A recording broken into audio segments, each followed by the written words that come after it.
absurda. Ahí va, viernes 31 de mayo, último día de mayo. La mala leche del gobierno mintió y tiene que entregar la comida. Damas y caballeros, finalmente empieza a enterarse todo el mundo de que lo que el gobierno estaba diciendo sobre la comida era mentira y ahora están las consecuencias. Más polémica sobre el tema, la ministra Sandra Petovelo admitió entonces que en los galpones que dependen de su ministerio había comida próxima a vencerse, ordenó al ejército repartirla rápido y evitar problemas con la justicia y además echó a un funcionario, el número 33 en lo que va de la gestión de Milei. Mala leche, hay 4 millones de litros de leche retenidos y en el gobierno que vencen en 2 meses, son 340.000 kilos de leche en polvo. Decía que Milei ya tiene 33 funcionarios afuera desde que asumió, es decir, un promedio de salida de un alto cargo cada 5 días. Buen promedio, ¿no? Ya lleva 30 días en total, más o menos por el tiempo que viaja fuera del país, ¿no? Un mes de tiempo fuera del país de los casi 6 que lleva como presidente y 33 funcionarios menos desde que asumió. Un éxito. El paquete fiscal y la ley bases ya tienen dictamen en el Senado. Milei ya tiene también su foto con el CEO de Meta, Mark Zuckerberg, y viaja a El Salvador para la asunción de Nayib Bukele. Y te voy a contar las últimas novedades sobre la crisis de Milei. Esto es diario, ¿no? El derrumbe industrial es solo comparable con la pandemia y la crisis global de 2008, según datos de Fiel. Despidos en trabajadores del correo argentino, crisis del calzado en Santa Fe y la inversión en ciencia que registra la mayor caída anual en 50 años. Bueno, todo eso mientras ustedes le dan like, dejan un comentario en este resumen imposible, que está funcionando muy bien, es cierto, se está viendo mucho, así que gracias a los que agitan ahí también. Ahora, antes que nada, quiero que arranquemos hoy recordando y homenajeando a Norita. A los 94 años murió Nora Cortiñas, la madre de todas las batallas, como le decían.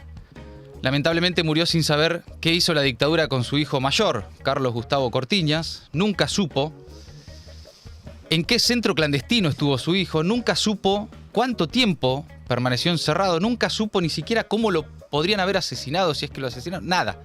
Realmente se fue sin saber nunca más nada de su hijo. En un breve comunicado, su familia reveló que Nora había sido internada quirúrgicamente el pasado 17 de mayo en el hospital de Morón por una hernia que se sumó a otras patologías que agravaron el cuadro y finalmente ayer a la tarde falleció, como el texto agrega, la referenta destacada por su lucha incansable en la defensa de la vida y los derechos humanos. Nos queda el orgullo de haber compartido su vida, su impronta y su enseñanza que dejarán en su familia y en la sociedad una huella imborrable. Mucha gente anoche, a la tarde, tarde-noche y a la noche tarde también, en Plaza de Mayo. Sí. Hubo una ronda en Plaza de Mayo en homenaje a Norita. Ya de noche, ¿eh? Como cada jueves la ronda, pero esta de noche, homenajeando ahí a Nora Cortiñas. Miren la cantidad de gente que había a la noche. Tremendo. Emocionante, sí, muy. En Plaza de Mayo, el último adiós, ¿no? La despedida, que continúa hoy, pero que anoche tenía ahí en el lugar, ¿no? En el lugar, en la Ronda de las Madres, el último homenaje a Norita.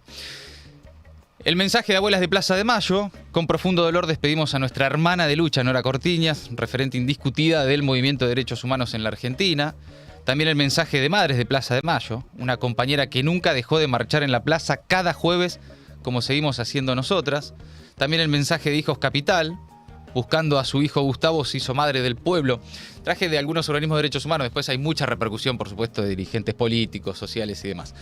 La vida de Norita, como siempre contó ella, cambió para siempre cuando el 15 de abril de 1977 su hijo Gustavo fue detenido, secuestrado y desaparecido en la estación de Castelar, en la provincia de Buenos Aires. En el momento del secuestro, Gustavo era estudiante universitario y colaboraba con el padre Carlos Mujica en la Villa 31 y en el hogar Cristo Obrero. Tenía 24 años el pibe cuando lo desaparecen. Desde ese momento Norita se unió a las Madres de Plaza de Mayo. Así contaba Norita en un documental de Encuentro el día que saludó por última vez a su hijo. La Semana Santa del año 77,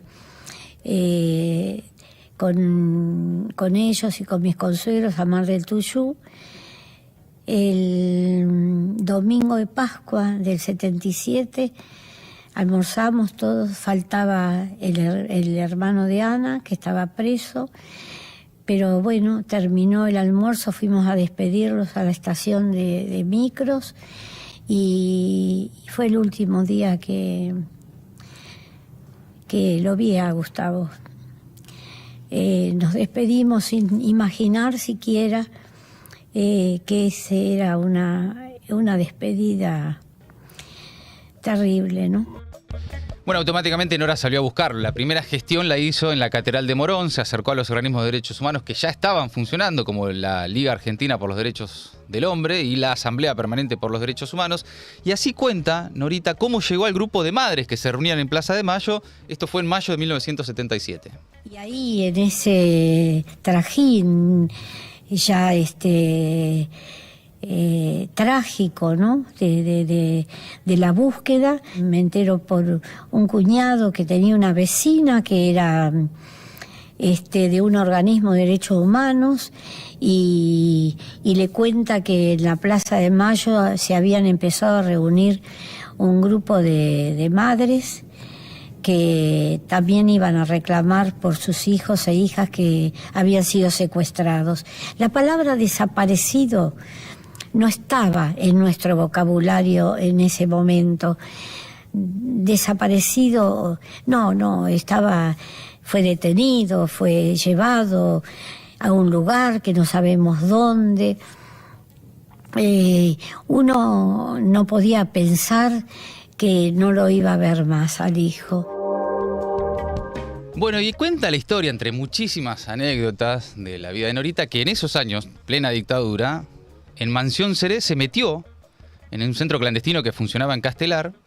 Se mandó a un centro clandestino en plena dictadura, tratando de escuchar algún grito que le permitiera saber si su hijo estaba retenido allí. Y cuenta Nora también que su hijo Gustavo le hablaba de otro mundo. ¿Y qué le pasó luego a ella, a Norita, con las injusticias, con todas? Por eso de lo que a lo largo de los años Norita se transformó en la madre de todas las batallas. En cualquier injusticia, en cualquier lugar de la Argentina que se estuviera cometiendo, ella iba a estar ahí. Escuchen estos 2 minutos porque resumen un poco lo que fue Norita luego de la desaparición de su hijo. Y después cuando me caso también lo mismo, ese hogar patriarcal, porque mi marido era el patriarca, ¿no? Me cuesta decirlo porque ahora que soy feminista es una cosa bárbara. Siento, porque un día salí a la calle y vi otro mundo, que no era, como me decía Gustavo, el de las 4 paredes de mi casa. Porque me decía Gustavo, mamá, vos vivís encerrada en las 4 paredes. Él me hablaba de otro mundo, de ese mundo donde salen a flor todas las cosas, las vivencias del pueblo. Y así como él un día quiso salir a la calle también y salir del mundo estudiantil y de bienestar para toparse con la realidad, así, bueno, me pasó a mí. ¿Y qué pasa? Cuando vi de las injusticias que hay y que yo podía ser partícipe para luchar contra esas injusticias, fui de a poco metiéndome en este mundo que es de la política. No soy partidista, soy independiente, pero sí soy política. Muchas veces periodistas han dicho, ¿por qué una madre habla de la deuda externa, no es cierto? Es que Gustavo es partícipe de esa época, es también la víctima de esa época. Cuando los milicos y los civiles, el poder económico, pedía plata para armar los campos de concentración, para comprar las armas con las que torturaron y mataron a nuestros hijos y a nuestras hijas, para pagarles sueldos extraordinarios a los torturadores, a los genocidas, para torturarlos y asesinarlos. Hacer un mundial de fútbol gastando y robando millones de dólares para tapar la infamia que se estaba cometiendo. Primer partido en la cancha de River en frente de la... Bueno, ahí estaba Norita en ese documental de Encuentro contando cómo de alguna forma, como muchas madres y abuelas, continuaron no solo en el proceso de memoria, verdad y justicia, sino participando también de muchos reclamos, de muchas luchas, de muchas batallas sociales, porque ahí, y lo contaban ahorita, es donde hubiesen estado sus hijos. En la lucha política y militante de sus hijos, ellos intentaron, y Norita lo explica también, continuar el legado que le dejó su hijo en ese sentido. Por último, en muy pocos segundos cuenta Norita, resume justamente por qué luchaba. Que haya justicia social, para que los sueños de Gustavo, de mi familia toda, porque mi familia es partícipe de mi lucha y de este dolor, y que en todas las casas de mi país, en todas las viviendas, en todos los hogares, hubiera un estado de bienestar y de felicidad. Y por eso sigo luchando. Bueno, enorme, Norita, enorme. Todos agradecidos, obviamente, y emocionados con su lucha y con la... En el fondo también, a mí me pasaba ayer, la pena de que se tengan que ir viendo este gobierno. Ay, totalmente. Pero Sí, totalmente todos pensamos lo mismo. Sí. Y justo la escuchaba decir que ella pelea por la justicia social y se Claro. va viendo un gobierno que reivindica, en realidad no reivindica, sino que denosta la justicia social como primer precepto. Sí, y que son apologistas de la última dictadura, ¿no? Sí. Realmente es una pena, pero Norita enfrentó gobiernos incluso peores, dictaduras Sí, y claro. demás, así que también ahí hay que tomar parte de esa lucha, de esa herencia y continuarla cada uno en el lugar que puede. Con la certeza de que así lo haría ella, porque realmente a protesta que iba, por más Sí. chiquita que sea, Siempre vos no estaba podías Norita. creer cómo en algún momento Tan aparecía hermoso. Norita. Qué hermoso. Había 15 personas protestando en la puerta de una empresa porque habían sido despedidos, estaba Norita. Te ibas a, bueno, ni a las grandes movilizaciones, pero en cualquier lugar. El otro día veía un documental de el asesinato de un campesino en Santiago del Estero. No había nadie, en medio de la nada. Sí. No había nadie. Y estaba Norita. Claro. Qué lindo. En el medio de la nada, con la familia, y estaba Norita. Y a donde ibas, y había una injusticia cometiéndose en alguna parte de la Argentina, en algún momento aparecía Norita. Y bueno, eso por supuesto también contagia, ¿no? Contagia y hay que continuar esa historia. Bueno, cambiamos de tema. Pasamos ahora sí más a la cruda realidad. La mala leche del gobierno. Más polémica por los alimentos de capital humano, la ministra Sandra Petovelo admitió que en los galpones que dependen de su ministerio había comida próxima a vencerse. Dentro de las 5 toneladas de mercaderías en galpones, al final no era casi todo yerba, sino leche en polvo. También ordenó al ejército salir a repartir la comida de inmediato. Además echó a Pablo de la Torre, secretario de Niñez y Familia, un funcionario muy importante en la estructura del ministerio y a quien ahora culpan de todo desde el propio gobierno por supuesto mal desempeño de sus funciones. Ahora, la pregunta es, ¿alcanza con la renuncia de un secretario o lo están usando como dique de contención para salvar a la ministra Petovelo?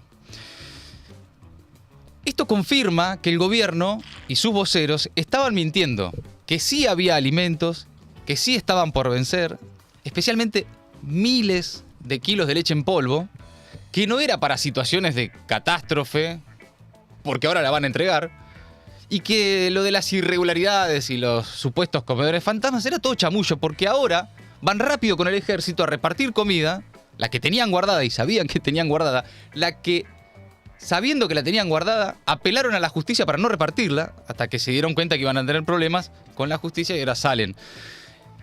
En este caso se demuestra, además, no solo las consecuencias del ajuste bobo, del ajuste porque sí, del ajuste sin sentido, sino la crueldad y la falta de humanidad del gobierno, eso de lo que venimos hablando, pero además, en este caso puntual, como con lo del gas esta semana, mala gestión. Porque vos podés ideológicamente tener diferencia con un gobierno, podés incluso humanamente tener diferencia con un gobierno, ahora que ya directamente sean un mal gobierno, que gestionen mal lo público, ya empieza a ser problemático para la vida cotidiana de las personas, además de lo que venimos contando diariamente, del impacto de la política económica y de la ideología del anarcocapitalismo puesta en práctica.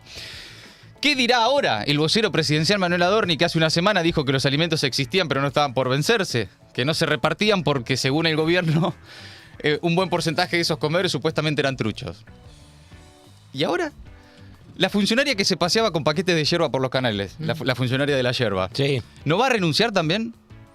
Porque se la pasó en la tele mostrando paquetes de yerba y Y que resulta era lo único que había. que era lo único que había, que no era lo iban a mierda. repartir, que no podía creer, que era toda una opereta y qué sé yo. Y ahora el propio gobierno reconoce que había un montón de leche próxima a vencer, saca al ejército para repartirla para no tener problema con la justicia.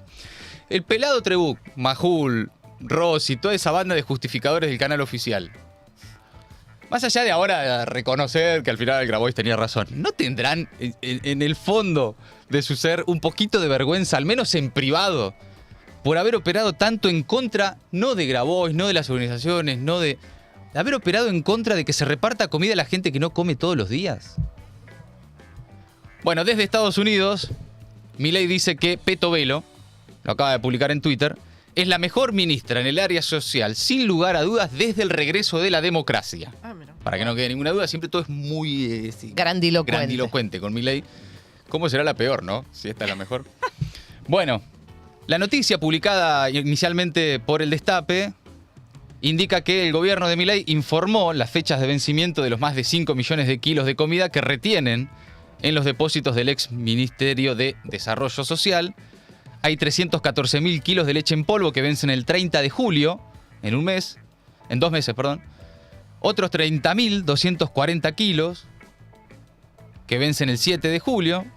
Y cada kilo de leche en polvo rinde 10 litros de leche líquida. En los comedores se la estira a 12, 14. Eso significa que el gobierno retiene más de 4 millones de litros de leche que vencen pronto. Y más de 12 millones de litros de leche en total con vencimientos antes de fin de año. Eso que decían que no tenían, o que era pura yerba, son todos esos millones de litros de leche que no están mandando los comedores. El Destape reveló inicialmente la existencia de más de 5 millones de kilos en estos galpones ante un pedido de acceso a información pública que respondió el gobierno, y ahora el propio gobierno es, ante el requerimiento judicial, quien le confirma este dato a la justicia sobre la posibilidad de que los alimentos estuvieran cerca de su vencimiento. Hace 2 días, Adorni dijo que no había alimentos próximos a vencerse. lado tenemos la política de asistencia y por el otro lado la política de mercadería para futuras catástrofes que por supuesto esperemos que no ocurran jamás. Y volver a recordar, no hay un solo alimento que esté bajo nuestra custodia que tenga el riesgo de efectivamente vencerse o que se pase su fecha de vencimiento, porque de hecho lo tenemos controlado. Controladísimo lo tenían, recontra controlado. No hay un solo alimento que esté próximo a vencerse. Bueno, el propio gobierno le responde a la justicia ante el pedido del juez Casanelo que sí, que hay miles de kilos de leche en polvo y de comida, de mucho otro tipo de comida también, próximo a vencerse. ¿Qué dirá hoy? Ay, Adorni en queremos su estar, por conferencia. suerte Fabián Goldman y Johnny Guier van a estar ahí. Bueno, Juan Grabois, que luego de todo esto hizo una denuncia judicial que derivó en la orden por parte del juez Casanelo sobre el gobierno para que elabore un plan de distribución de estos alimentos, para que informe la cantidad, la fecha de vencimiento y el destino. Luego de que el gobierno anunciara que finalmente va a entregar los alimentos retenidos, Juan Grabois reclamó que presenten un plan en un juzgado penal y no en un comunicado de prensa. Dice Grabois, sí, todo bien, pero vayan a la justicia a explicar esto. Antes de estas novedades, Grabois estuvo en el Destape con Roberto Navarro y habló sobre los alimentos encanutados. Repartí lo que tenés. Y además, hay otro tema que es el que resolvería por lo menos la cuestión alimentaria, que es el Programa de Naciones Unidas para el Desarrollo, con el que el gobierno sigue teniendo convenios, pero que le ordenó que no continúe los convenios con el 90% de la red de contención que construimos con tanto esfuerzo entre organizaciones eclesiales, sociales, deportivas, sociedades de fomento, y que todos los convenios anteriores están rendidos y auditados por las Naciones Unidas, cosa que va a estar certificado en la causa, porque los vamos a llamar como testigos, y desde luego van a decir la verdad, pues las auditorías las hicieron ellos. Tienen auditoría interna y auditoría externa, que creo que se la contratan o a KPMG o a estas Marvel o Farrell, no sé, estas cosas grandes que nadie puede acusar de castrochavista, ni de cuca, ni de nada. Entonces, digo, bueno, lo de la yerba.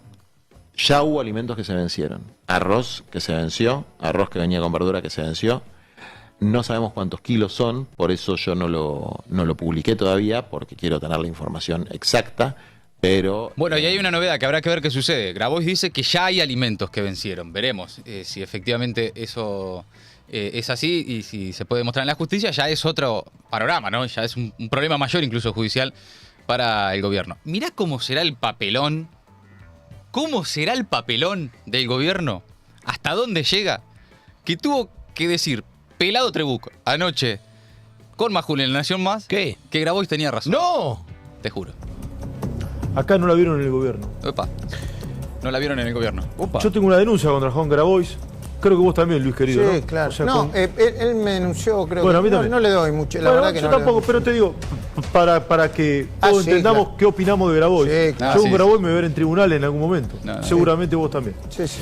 Pero, Pero somos periodistas y siempre digo que militamos los datos. Y ya sabemos lo que pensamos de Grabois. Pero en esta Grabois tenía razón. mira vos. Y es así. Dijo que había alimentos vencidos y tenía razón. De hecho, hoy salió eyectado el funcionario que tenía que controlar Para que los sale alimentos Majul que al rescate. efectivamente estaban vencidos. Luis, Perdón, están Luis. diciendo que estaban por vencer. Bueno, por vencer. ok, Listo, ok. gracias por corregirme. Hay- ¿verdad? hay- Hay que recordar, gracias. para quien no lo sabe y por qué Majul se tira tan rápido arriba de la bomba, es que Sandra Petovelo, entre su poca experiencia laboral que tiene, Sí. una es haber sido productora periodística de Majul. Ah, excelente. Es, Buen CV. Buen sí, CV. de gestión de Estado, ¿no? Evidentemente nada, y le dieron 4 ministerios para hacerse cargo en un superministerio de capital humano y lo está chocando toda. Bueno, De la Torre ahora es señalado como el único responsable del mal control del stock, de todo lo malo que está pasando en el gobierno. Parece que la ministra, es decir, su jefa, no tiene nada que ver, según el relato oficial, pero además De la Torre estaba ya siendo investigado, parece internamente, según contaron anoche en La Nación, porque se detectaron contratos truchos en su área. Vean esto. Esto decía De la Torre, ahora fuera del gobierno, hace 5 días. En Twitter, a Grabois. Aunque llores no vas a tocar nunca más una sola bolsa de comida, ni vos ni los delincuentes de tus jefes. Lo que te molesta es que le demos la plata directamente a la gente. Estamos liberando a los pobres de tus manos codiciosas. 5 días después, luego de su renuncia, fue un honor ser parte del gobierno nacional durante estos meses. Seguiré trabajando por nuestra patria desde el lugar que me toque. Ay. Pido a Dios que ilumine al presidente Milei en la enorme tarea que es sacar este país adelante. Qué rápido cambia todo en 5 días. Sí, sí. Igual me sorprende que esté tan centrado, porque lo han matado, pero lo prendieron fuego, Sí. diciendo que era el único responsable, el que no se fijó. Por ahora él está centrado. Lo que hay que ver es qué pasa con su hermano, Joaquín de la Torre. Sí, que es Claro. medio... O sea, es un dirigente del PRO, Joaquín de la Torre. Sí. O sea, viene, hay algo ahí, ¿no? Y no También, sé, algún quilombito. No, Joaquín de la Torre podría romper en estas horas, hay que ver qué sucede, el bloque de senadores bonaerenses de la Libertad Avanza en protesta por la expulsión y la exposición de su hermano. Atención con lo que esto pueda generar también en términos políticos. Pero bueno, no están bien los 33. No son buenos días para ser funcionario de este gobierno. No. De la Torre es el 33º funcionario que deja el gobierno. Milei tiene un promedio de una salida de un alto cargo cada 5 días. Cada 5 días desde que asumió, en promedio, le renunció o renunciaron a un funcionario. Mira, hay una nota del Diario de la Nación, uno por uno, los 32 funcionarios que renunciaron en 169 días de gestión. Fue una nota hecha antes de la Torre. Ah, claro, Entonces le claro. falta uno. Son 33 ya. Bueno, estas salidas se suman a las enormes dificultades que tiene el gobierno para designar funcionarios en puestos claves. Están los que renunciaron y están los que ni siquiera asumieron. Según analizó La Nación, para principios de mayo todavía faltaban designar el 16% de los cargos en el Gabinete Nacional y estaban sin completar, atención, un 63% en toda la Administración Pública Nacional de cargos operativos de gestión. Alguien que tiene que hacer ese laburo, digamos, ¿no? El Ministerio de Capital Humano, el de Sandra Petovelo, es justamente el que más bajas tiene.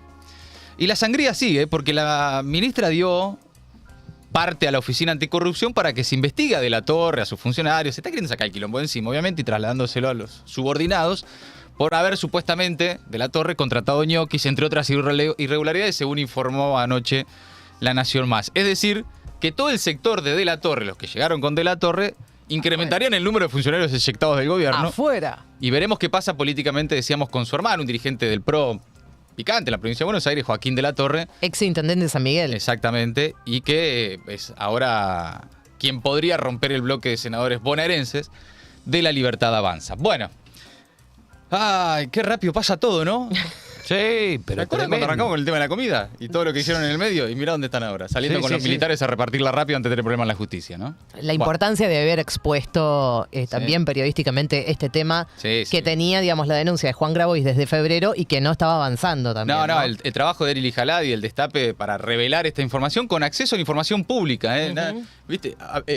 Esta semana, entre otras cosas, se dijo que había infiltrados piqueteros en el ministerio que estaban diciendo que había alimentos guardados. De todo se dijo esta semana. Y finalmente, mirá cómo era la historia. Cambiamos de tema. El paquete fiscal y la ley bases ya tienen dictamen en el Senado. La vicepresidenta Victoria Villarruel comunicó a través de Twitter que ya se reunieron las firmas para el dictamen tanto para la ley bases como para el paquete fiscal. Finalmente, entonces, el gobierno tiene los ganchos para avanzar al recinto. Ambos textos sufrieron modificaciones, por lo que si llegaran a aprobarse deberán regresar a la Cámara de Diputados para su sanción definitiva. Se espera que la sesión sea entre el 12 o el 13 de junio, no está confirmado, lo que sí, muy probablemente ese día haya una movilización. Para el día del tratamiento en la ley del Senado habrá movilizaciones. Por ahora convocaron la CTA Autónoma, con Cachorro Godoy, algunos sindicatos industriales, organizaciones sociales y políticas que ya están trabajando en convocarse a la plaza el día del tratamiento de la ley bases. La izquierda, por supuesto, y por ahora no hay convocatoria oficial de la CGT para ese día. Veremos.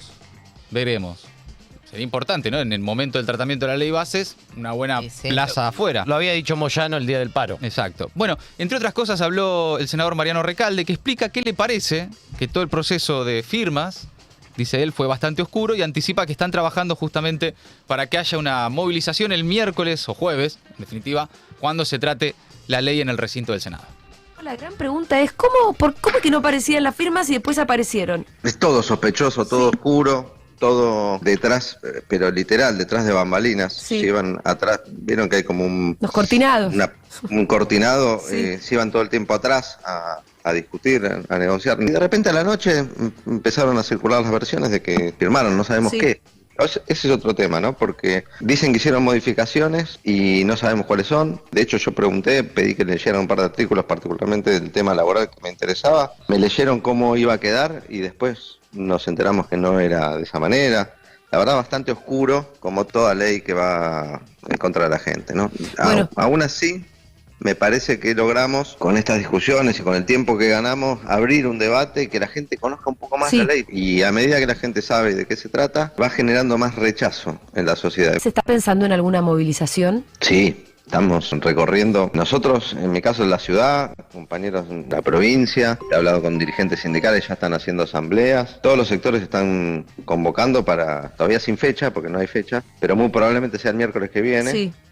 A una gran movilización. Yo soy muy optimista en esto y además soy optimista con el resultado que tienen las movilizaciones. Fíjate que hoy en el Congreso se está discutiendo el presupuesto universitario. Fíjate que el gobierno se Bueno, ahí dio estaba Mariano y- Recalde en diálogo con Julia Mengolini en Futurock. Bueno, pinta movilización, ¿no? Para el día que se trate ley bases en el Senado. El gobierno mantuvo el espíritu de sus leyes. Se habla de algunas modificaciones y demás.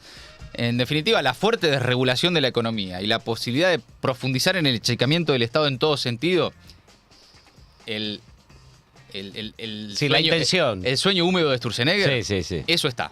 Esta ley, al igual que el DNU 70 que está vigente, es parte de la maquinaria Sturzenegger, que al final está o no entra oficialmente en algún tipo de ministerio o al gobierno por estas horas, pero eso, el espíritu desregulador, privatizador, de entrega, está en la ley bases. Después, más allá de las modificaciones menores que han servido para que algunos medios tímidos digan, bueno, ok, te acompaño, pongo la firma, voto en general, pero en particular después rechazo algunas cosas, etc. Pasemos a la crisis de Milei, las novedades diarias de la crisis de Milei. Bueno, mientras tiene su foto con el CEO de Meta, Mark Zuckerberg, ¿cuánto duck face y pulgarcito para arriba metió Milei Un por estas montón. horas? Sí. Mucha... Debe tener los pulgares cansados, Y la ¿no? trompita, yo me imagino ya la trompa en un momento ya se le debe, de tanta fotito sacando trompa, acalambrar un poco. Sí, Mark en este caso no lo imitó como No. algunos otros, el de la IA y los otros que le tiraron su gesto, Mark no. No se lo ve muy cómodo, pero nunca se lo ve muy cómodo a Mark Zuckerberg. En general. En general, Es digo, en cierto. su forma de comunicar Es de con la el misma mundo, ¿no? especie de la reta, ¿no? Es medio La reta quiere ser reptiliano. eso. Sí, hay algo medio ahí. Pero en la forma de vestirse y todo, ¿no? Pero bueno, hoy viajará Milei hacia El Salvador. Ahora Ori nos va a contar sobre la asunción de Bukele esta tarde. última escala de un nuevo viaje al exterior, el 7º desde que es presidente. Decía que le habían contado la cantidad de horas y días que pasó fuera del país desde que asumió, y en total lleva un mes. Bien. De 5 y pico que hace que asumió. Habrá que ver si para los próximos días programan una visita de Milei en la Argentina. Estaría bueno que digan para cuándo se espera que llegue Milei al país. Mientras tanto, en la Argentina la crisis de Milei. Continúa la falta de abastecimiento total de gas en el país y mañana sube el precio de la nafta y el gasoil luego de que el gobierno aumentara el impuesto del valor de los combustibles líquidos. Atención a este dato. El derrumbe industrial de Milei solo comparable con la pandemia y la crisis global de 2008. Esto según el último índice de producción industrial elaborado por FIEL, que es la Fundación de Investigaciones Económicas Latinoamericanas. La industria registró en abril una marcada caída de 14,9% en la comparación interanual. Es un estudio que coincide con los tantos otros que salieron en los últimos días y que diariamente vamos contando, que marcan las similitudes de la recesión de Milei, de la caída de la actividad económica, del trabajo, del empleo en general, de todas las variables de consumo, solo comparables con la pandemia o con crisis como la del 2001. Lejos de las expectativas de recuperación en B corta, que intenta instalar el gobierno y sus voceros, para FIEL no hay ningún indicio que permita anticipar la posibilidad de una reactivación de la actividad en el corto plazo. Todo lo contrario, destaca que el 53% de las industrias encuestadas enfrentó caídas en la producción, el 60% retrocesos en las ventas, el 37% bajas en las exportaciones y el 24% en el empleo. ¿Cómo desde ahí pegás un rebote hacia arriba rápidamente? Nadie puede explicarlo, ni siquiera el propio gobierno.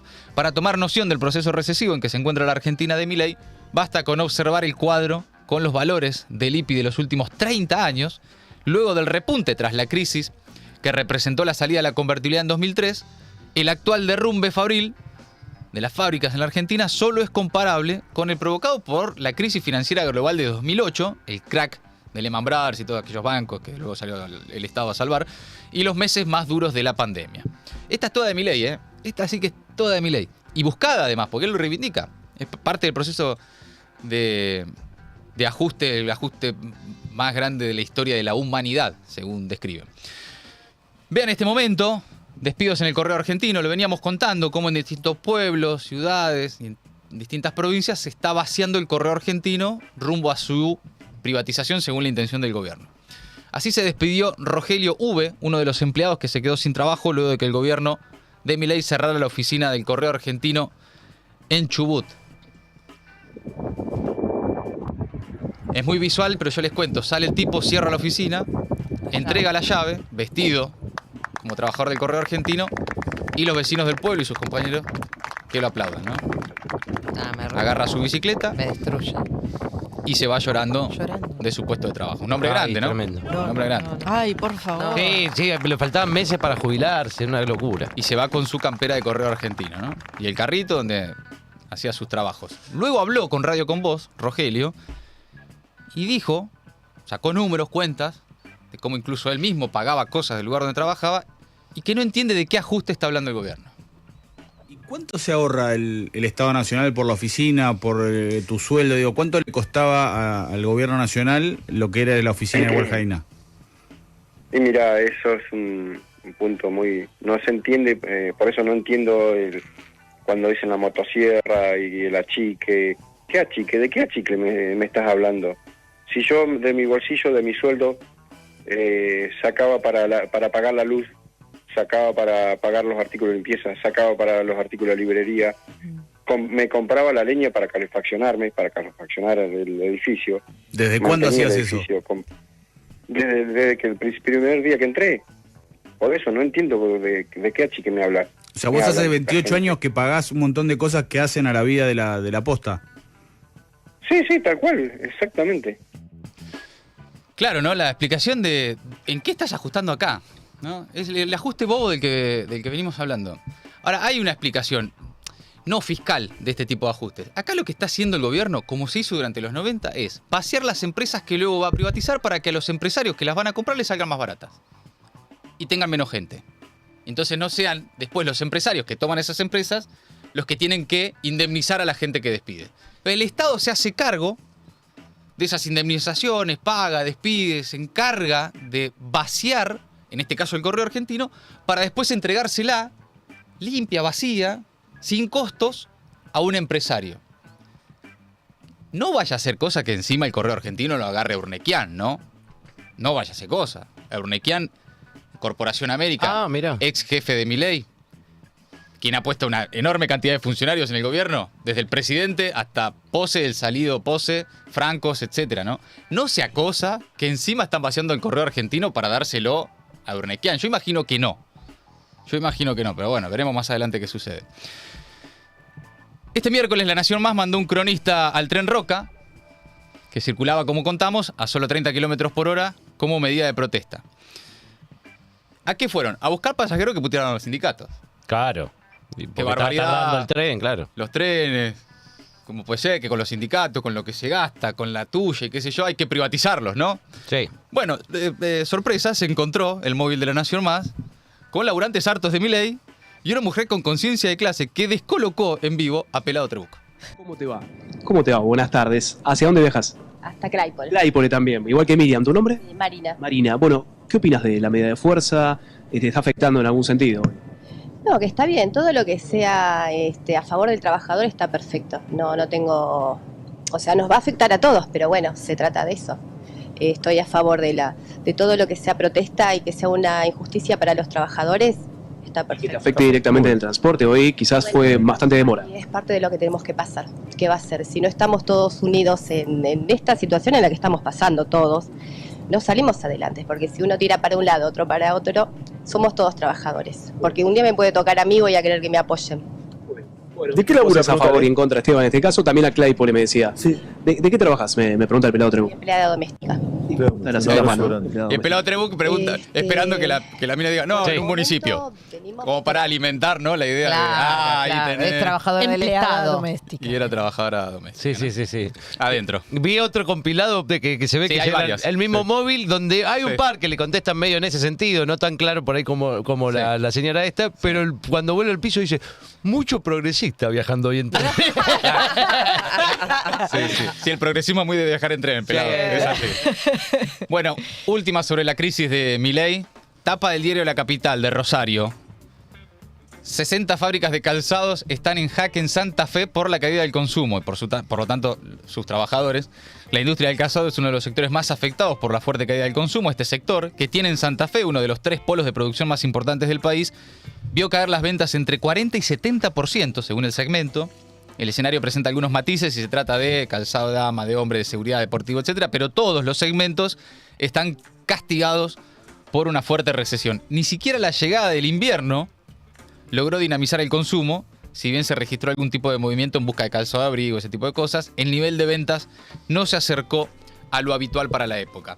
Hasta ahí entonces los últimos datos de la crisis de Milei mientras continúa de viaje por el mundo y hoy va a estar con Bukele. Así es. En El Salvador asume Nayib Bukele. Allí estará presente su amigo Javier Milei. Bukele reelegido en febrero pasado con el 85% de los votos. Le fue bien en la elección. Bukele va a gobernar por otros 5 años con un control casi total del Congreso y del resto también de las instituciones del Estado, además, por supuesto, del apoyo popular. Bueno, esto está sucediendo en El Salvador. En México, al mismo tiempo, se están preparando de cara a las elecciones de este domingo. Estamos hablando del proceso electoral más grande de la historia del país, con la renovación de unos 20.000 cargos públicos, y de esto estaremos hablando, por supuesto, el lunes, ya con el nombre de la nueva, porque seguramente sea una mujer, la nueva presidenta. Ahora, en Estados Unidos, haciendo un panorama, ¿no?, de algunas de las noticias que trascendieron en las últimas horas. En Estados Unidos, Donald Trump ha sido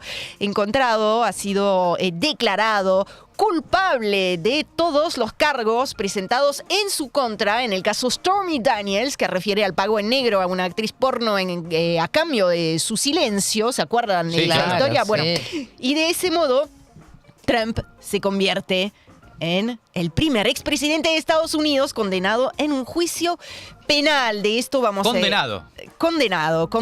No conocemos todavía el veredicto. Claro. No sabemos, digamos. Los fundamentos. No, los fundamentos se conocen, pero le podría tocar cárcel. Es poco probable, pero la condena la condena se va a conocer en los próximos días. También algunos se preguntan si el veredicto que se dio a conocer ayer va a impedir o no a Donald Trump aspirar a la presidencia o incluso ser presidente. Bueno, suspenso, yo les voy a contestar en el transcurso de esta mañana.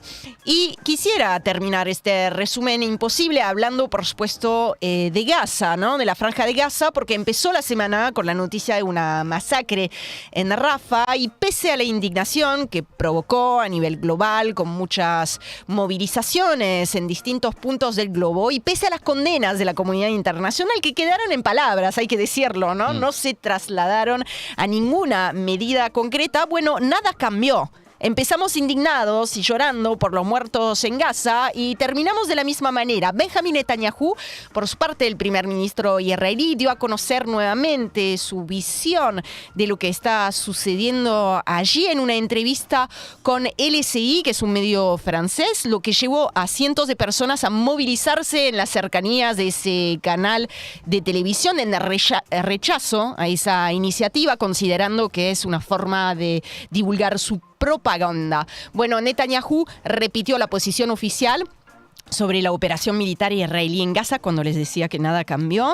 En particular defendió que el número de víctimas civiles en relación a los combatientes es el índice más bajo que se haya visto en una guerra urbana y también calificó las acusaciones contra Israel de atacar o matar de hambre a civiles como calumnias antisemitas. Mientras tanto, la realidad, según el Ministerio de Salud de la Banda de Gaza, 36.224 personas murieron desde el comienzo de la guerra, de la ofensiva, mejor dicho, de Israel contra el enclave palestino, o sea, desde septiembre-octubre del año pasado. Hasta ahí entonces el resumen imposible de Maldita Suerte. Y vamos a ver cómo está el tiempo, 14